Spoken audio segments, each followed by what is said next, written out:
Welcome to Geojit Spotlight. Dr.V.K Vijayakumar joins us to share his insights on how the upcoming elections might impact the stock market. Welcome, sir. Thank you, Abhilash. So, only few days left for the election results. There are many views regarding the actual results. What are the important trends in the economy? What is your latest assessment of the political situation and its impact on the market? We did one video on the elections, the possible election results, and its likely impact on the market. We did some audios also on this. Therefore, the viewers already know what my view is on the political results outcome and its likely impact on the market. But let me make one point very clear. From the long-term perspective, this political event, the election outcome, is unlikely to impact the market in the long run. Because in the long run, we know the market is a slave of earnings. If you take the Indian market, for instance, if the last 30 years or so, if the corporate earnings grew by 12%, the market also grew by 12% CAGR. So there is no doubt about this. In the long run, the market is a slave of earnings. Whatever might happen in the short run, including political instability. Therefore, if you are a long-term investor with a time horizon of 5 years, 10 years, 15 years, you can ignore this short-term event which can impact the market. But then all of us are concerned about a short-term impact. Therefore, let me make one point very clear. The short-term impact of the election outcome on the market will be huge if the election result is against the market expectation. The market expectation, what the market had discounted already, is that the present BJP NDA dispensation will come back to power. If it does not happen, then there will be political instability and the markets will be hugely impacted. I'll give an example. During the last 30 years, we had huge political instability in India during 1996 to 1999. In 1996 January, Sensex was around 3,000. In 1999 January, after 3 years, again the Sensex was around 3,000. That means in the 3 years, there was no return at all from the market. Zero returns in 3 years, even though there was instability, volatility in between. The reason was there was heightened political instability. During this 3-year period, 96 to 99, we had 4 prime ministers. Narasimha Rao, Deva Gowda, I.K. Gujral for a short period, and then Atal Bihari Vajpayee. So when you have 4 governments and 4 prime ministers in 3 years, that is a very high level of political instability. And it is important to understand that political instability means instability in policy, because there won't be any long-term policy. Investors, entrepreneurs, industrialists will not be having the confidence to invest, because to invest you should have stability in policy. So that was the period, 3-year period, high political instability, and the markets were impacted. That is likely to repeat when you have political instability. That said, let me again repeat my personal view. I'm saying this because there are different views regarding that. Among our clients, our readers, viewers of the videos, we know from their comments, there are many who believe that the BJP NDA will come back to power with more than 350 seats. And there are many who say that the opposition alliance will get comfortable majority. So there are different views, because all of us have political opinion, political views. And for many, the market perception is more important. One person recently told me that he is not an opposition supporter, but he wants the opposition alliance to win, because he says the market will crash and I will get an opportunity to invest, which I did not get for many years. So there are different views regarding that. My personal view, this is not Geojit's view. Geojit doesn't have an official view regarding that. My personal view is that, and I have said this many times, is that the present dispensation, BJP NDA will come back to power and there will be political stability. That is my view, and therefore once that happens after the results, actually the market will start discounting that before the election results. There will be a relief rally in the markets. That is the likely scenario. So yes, the brief answer is long term, no impact. Short term, possibly a big impact. Now coming to your question on the economy, well, the economy is doing well. FY24, last financial year, India would have clocked, official figures are not yet out, India would have clocked a GDP growth of around 7.6%, the best in the world. This year also, financial year 25, the projection is more than 7% GDP growth. That is most likely to happen. That will make India achieving a GDP growth of above 7% for 4 years consecutively. No other large economy is achieving that. Plus inflation is under control. April CPI inflation came very low at 4.83%. Not very low, but it has been coming down 4.83%. The currency is stable. There is fiscal consolidation. Deficit is coming down. And yesterday the RBI declared a bumper record dividend to the government of India, 2.11 lakh crores, which is a record, much higher than what most experts expected. So this will help the government to bring down the deficit, increase infrastructure spending. Already bond yields are down and banking stocks are up. So all this will have positive impact. So the economy and the corporate sector are doing well. That is why, in spite of all apprehensions, the markets are resilient. There is news that election-related uncertainty has impacted the market. Is this true?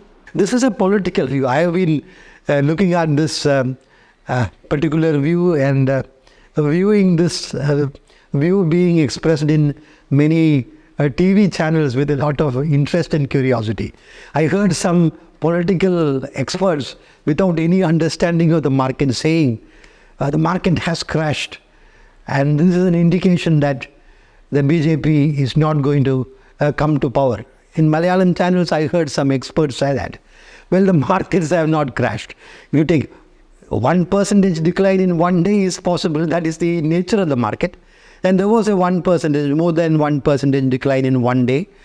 But in the next 2 days, it was more than compensated. If you take the last 1 month, the Nifty is up by more than 1%. So where is the crash and correction in the market?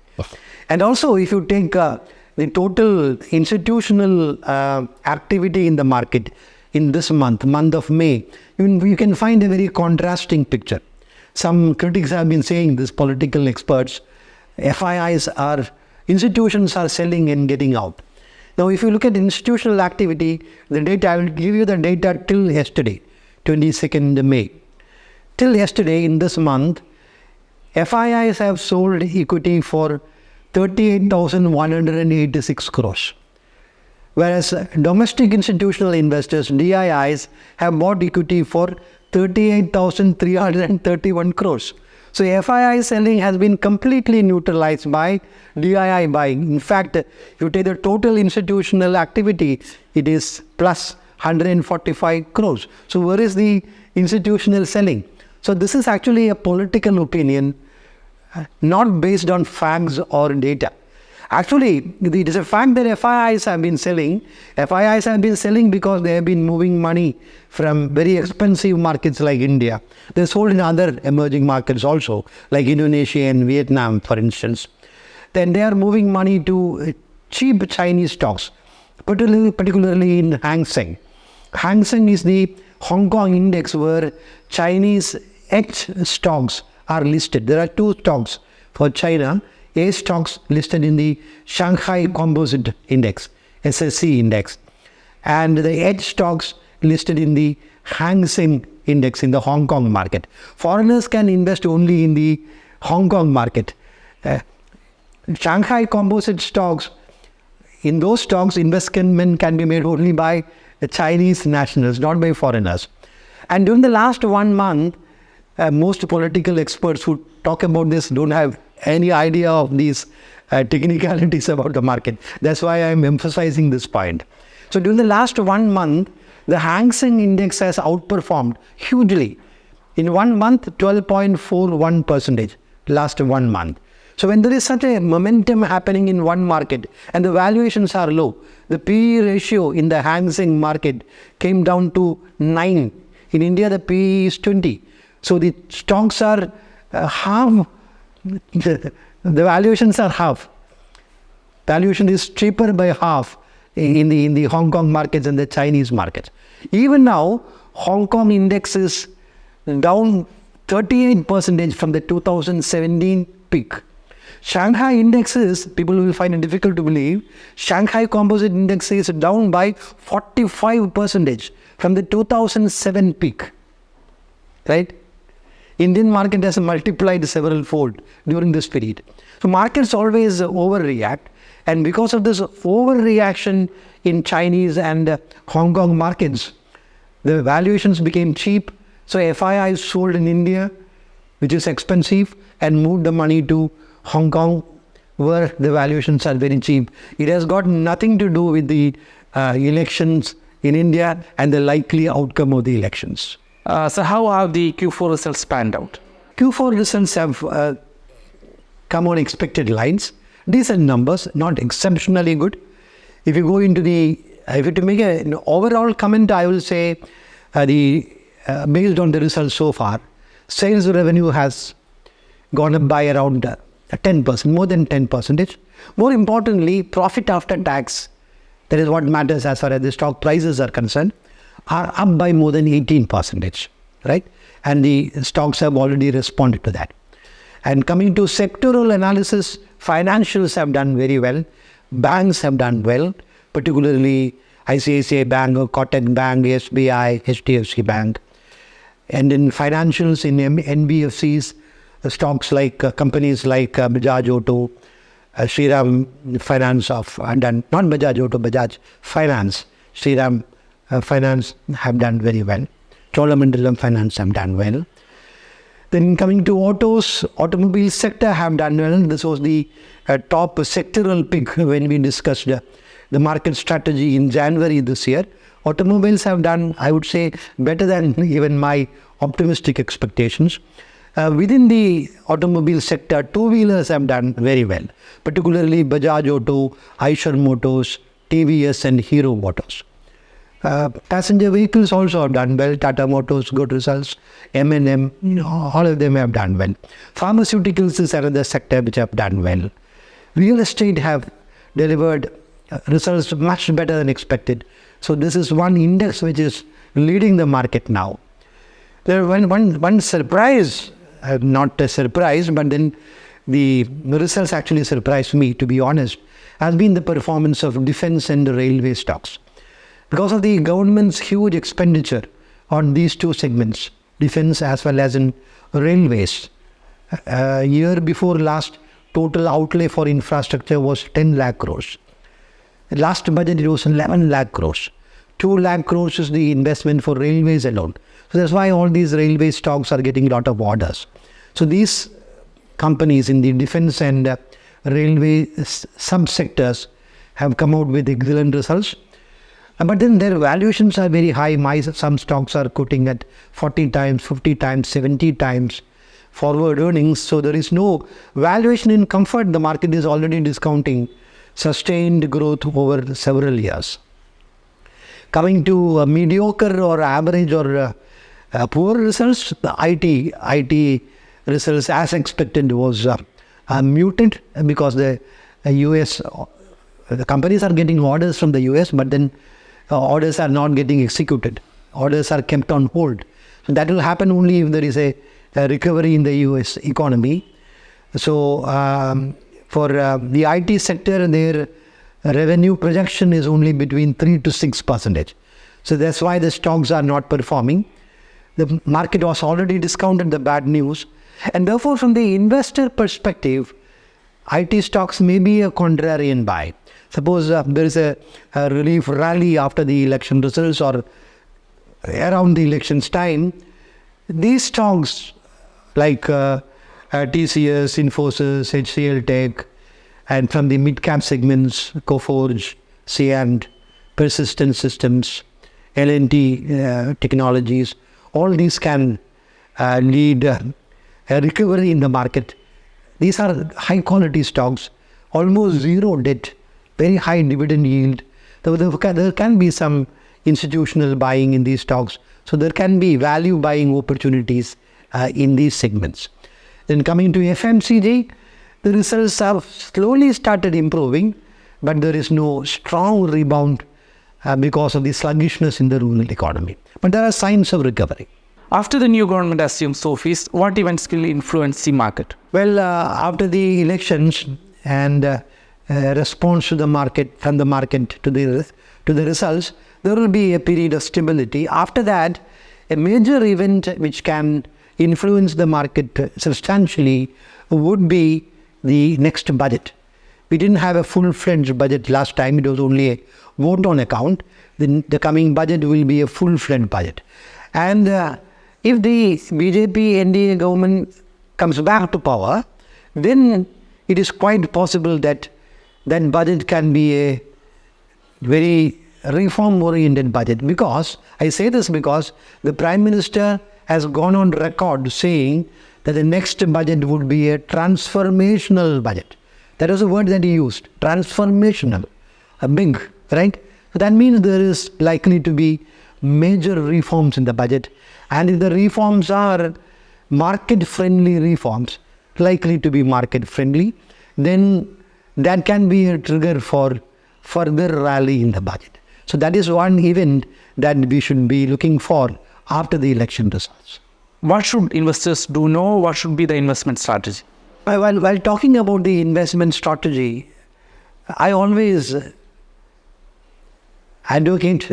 advise an investment strategy based on safety plus decent returns, not high risk, high returns.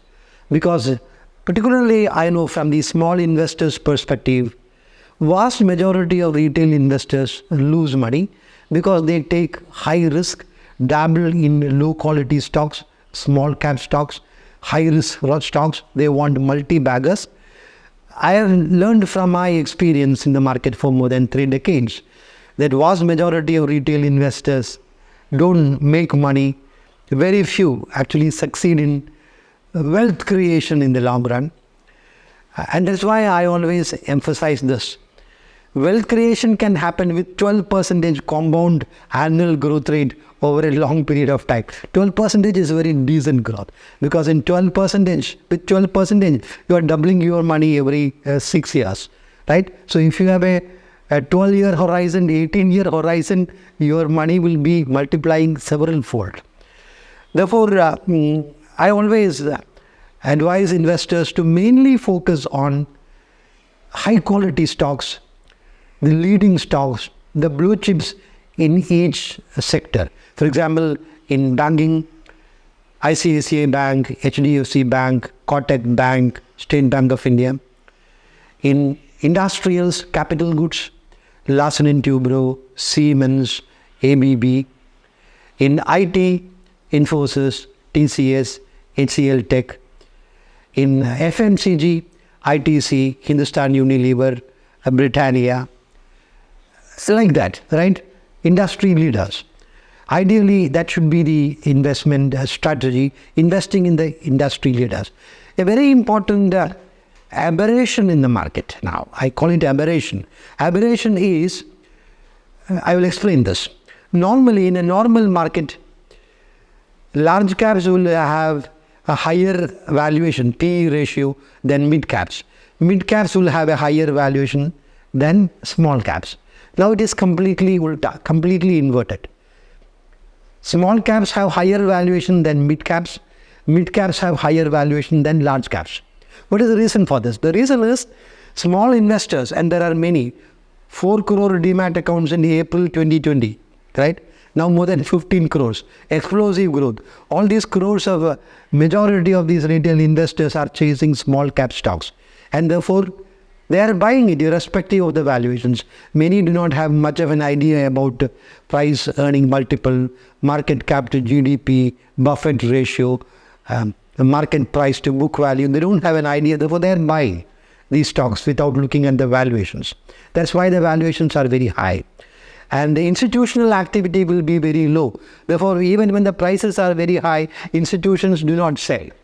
And the mid-caps again, mid-cap and mutual funds. Mutual funds have a lot of money now. More than 20,000 crores they are getting as SIP alone every month. So if a mutual fund, mid-cap fund manager, mid-cap mutual fund manager gets money, that fund manager has to invest the money in mid-caps mainly. He doesn't have the option to invest majority in large caps. So that is why, in spite of the high valuations of mid-caps, the prices are going up because these people are buying. Or in a multi-cap fund, you have to invest in large caps, mid-caps and small caps compulsorily. So they have to buy mid-caps and small caps even if the valuations are very high.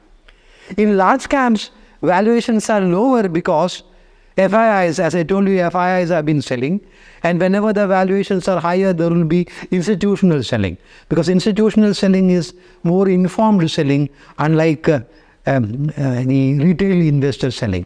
So this is the aberration in the market, right? And this aberration will not continue for long. This aberration will be corrected. That's why I tell investors, focus on high quality stocks, expect a decent return of 12%, 14%, that will be good. Don't start chasing multi-caps. At least I don't know. Even if I know, I will not say that because it will be extremely risky. I don't want people to lose money. That's why I am repeating this point. But that does not mean that you should not invest in small caps. You should. Because in the long run, small caps and mid caps outperform large caps. That consistently happens. 3 years, 5 years, 10 years, it happens. Therefore, you should invest, but then the investment strategy should be a systematic investment through the mutual fund route. I was looking at the performance of some top small cap funds. They have delivered 25% CAGR, compound annual growth rate, for 5 years in a row. Excellent returns. 30% CAGR for 3 years in a row, outperforming large caps, right? Therefore, you should invest in mid and small caps, ideally through the mutual funds systematic investment plan. But your direct investment, if you are investing in stock directly, should be given weightage to, should be a strategy giving weightage to large caps. There's one reason why I'm saying this. Towards the end of this year, there is a possibility that FIIs also turn buyers in a big way. If the US economy experiences declining inflation and the American Central Bank Fed cuts the interest rates, then FII money will start flowing in. When FIIs come, they have big money, they will be investing hugely in these large caps, right? Not in the small caps, and therefore the large caps can perform exceedingly well. Some of our investors, one advice to our investors is, some investors are very impatient. When I suggested HDFC Bank, one of my favorite shares, because it has delivered excellent returns for a quarter century. So he was commenting that HDFC Bank has not given any return for 2 years. So why should we invest in that share? Well, now what she does not know is that that share created phenomenal wealth for investors for 10 years, 15 years, 20 years, 25 years. Crores of rupees of wealth has been created, right? Similarly, Asian Paints, last 1 year, negative return. But you take the top performing stocks in the world, not in India, top perform stocks in the world during the last 40 years, Asian Paints will be in the top 5 or 10 stocks, right? But then temporary performance has not been, recent performance has not been good. You need patience in the market, right? I'll give you one more example to make this point very clear, because many of the newbies in the market who have entered the market recently don't know about the past. Take ITC, for instance, an excellent stock, excellent balance sheet, very good profitability, great brand, good track record of dividends. Now ITC in 2012, August to September, that period, ITC was quoting at 170 rupees a share. 8 years down the line, in 2020, August, September, the price was the same 170 years. 90% of retail investors would have sold out after becoming impatient. But then what happened? In the next 1.5, 2 years, the share shot up from 170 to 470. This is what happens in some high quality stocks. They will remain underperformers, no action at all for many years. It has happened in Larsen & Toubro, great stock. It has happened in even Reliance Industries, in Infosys. All these great stocks, it will happen. So you should not be completely dejected or disappointed by 1 year or 2 years of poor performance. If the stock has valuation comfort and it has got a great track record, you should be buying that and waiting patiently. So I was telling you about the possibility of FIIs also turning buyers in India. So if you have a scenario where FIIs and DIIs turn buyers at the same time, they will be buying, particularly the FIIs, large cap stocks and these large cap blue chips, which are fairly valued now. Unlike the small and mid caps, they will appreciate substantially, and also importantly, they are very safe. Thank you, sir. Thank you very much. Thank you.